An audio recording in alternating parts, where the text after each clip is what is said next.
Hi guys! About half a year ago, I quit my job naked. Wait. Before your mind gets all crooked, I don't mean like naked literally. What I meant was I left my job without a next one in line. In China, they actually term this as 裸辞, which is naked quitting. Because quitting without a job can be a very exposing experience. You'll feel very vulnerable, very anxious, as you don't have the next job or role being lined up next. And you always feel like there's a little voice inside your head giving you these signs of disapproval. You can't quit. But I must admit, in my 10 over years of working in this industry, it is actually one of the best career moves I've ever made in my life. So just a quick disclaimer, at the point of filming this content, I've actually returned to the workforce for about a month or so. So here are some of the main push factors that people quit without having another job to go to. Number one, you could be working in a very toxic culture, or you may have a very difficult or toxic boss. Number two, you're suffering from extreme exhaustion, stressed, and super burnt out. Number three, you're about to or may be going through a huge and big change in your life. So how many of you here can relate to this?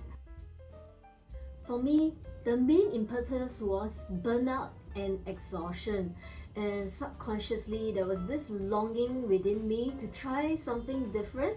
I always wanted to freelance and kind of pursue my interest in hosting, helping people, and doing music. So maybe just some background. I've been working in the finance industry, doing a corporate sales function. Every day was like pipelines for me, pushing through difficult and very time-sensitive deals. I just keep working. It feels like the train never stops. And it's actually quite high stress level. I don't know how to tell you, but it is. And then one day, I was just given an opportunity to join a startup in the finance sector. Because everyone back then said, hey, fintech is the new thing, right? So there I went. I must say I enjoyed it really much. It was very exciting, but maybe a bit too exciting because I felt at one point really burnt out and exhausted. Because you see, the nature of startup is that there might be priority to bring in sales fast while trying to minimize cost. Yet at the same time, because everything is new, established processes may not be in place and you have to probably do things manually until the IT part of things gets sorted out. And concurrently, they are trying to minimize costs. So you may end up double hatting in some projects initiatives. In general, the turnover in startups are actually quite high. So if you happen to be the longest serving one or the most experienced one, okay, you become the information center of the organization. So that was what happened to me.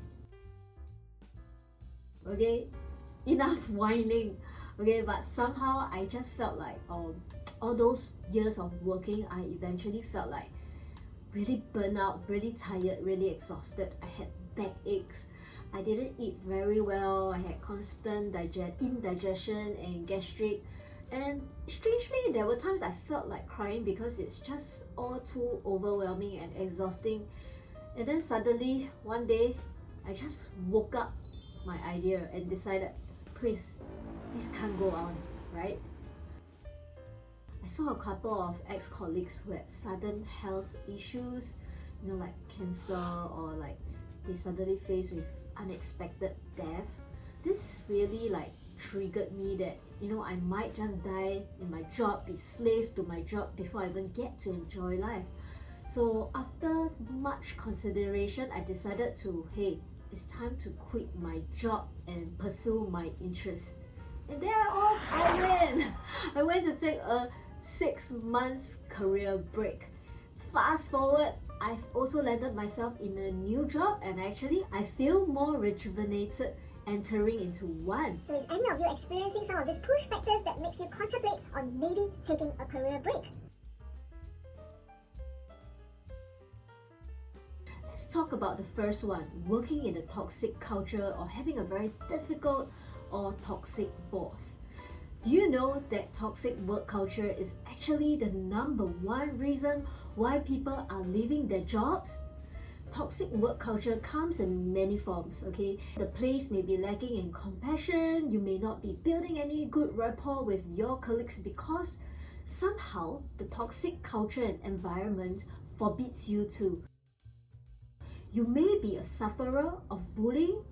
Your boss could even think lowly of you and is not assigning any meaningful job to you. So you can't learn, you can't grow the way you imagine yourself to when you sign up for this job. A toxic culture may also be a reason why some people are not sleeping well or suffering significant health challenges. So I think a lot of people don't realize that it actually takes time to recover from the damage toxic workplace can cause. And workplace trauma is a really real thing and it can affect your life. It's just like when you unknowingly entered a room filled with toxic poisonous gas because the pipe broke. You tried to fix the pipe as hard as you can, but somehow it's just not working. So will you stay there and inhale all the toxic gas and spend time justifying that it's okay to stay there for 1 year, 2 years, 5, 10 years? The answer is no, because you will try your best to escape and leave the room as fast as possible. Because you have already identified it's toxic gas, it's a toxic room. It will damage you and it will kill you if you stay on. So therefore, it's okay to take time out of the workforce to recover, to breathe, to take space to recover and regroup your thoughts. Let's talk about the second point. You are suffering from extreme exhaustion, you're stressed, you're burnt out.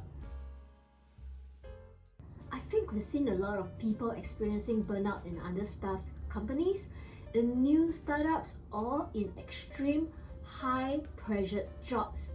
You're perhaps doing like 2-person's job because of a mass restructuring or because somebody started quitting and somehow all their responsibilities falls into your lap and there was never a new replacement and you have no breathing space at all. You keep doing and doing, trying to hit your pipeline, trying to clear the list, but it's not going away.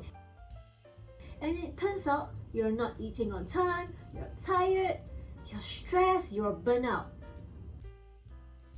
I think everyone just happens to handle stress very differently, but if you suffer from extreme exhaustion, burnout, high stress levels to the point you're getting anxiety or it's affecting your health, then guys, it could pretty much be a sign to take a career break.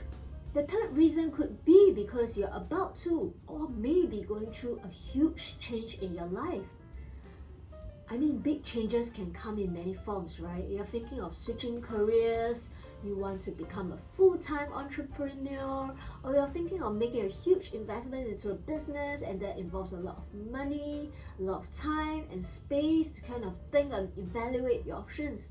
Or you could just be undergoing a devastating stage in your life. Maybe you broke up in your long-term relationship, or perhaps somebody in your family just passed on and you need time to grieve and spend time with your family members. Otherwise, you need time with your loved ones who might be going through a very tough medical condition or old age. Or simply, you're just thinking of spending time with your family, be a full-time stay-home mom, and focus on journeying with your kids. You know what you want and it aligns with your values. Whatever the reasons are for you, I'm just gonna say it's okay to quit without another job lined up, provided you have made the necessary preparations. I just want to say don't guilt trip yourself because that's what I did. I guilt trip myself for having such thoughts that quitting is not okay, but actually quitting gives you the space to recover. It gives you your brain time to evaluate your options and decide what you want to do next while spending meaningful time. But I must say, quitting your job naked is not without implication. So in my next episode on That Financial Girl, I'll share about the fear factors and the steps I took to overcome these fears before I pluck up some real courage to actually go ahead to quit my job in these very trying financial times. So have you ever thought of quitting naked? Share with me in the comments below, and if you enjoyed my episode, do help to hit the like and subscribe button.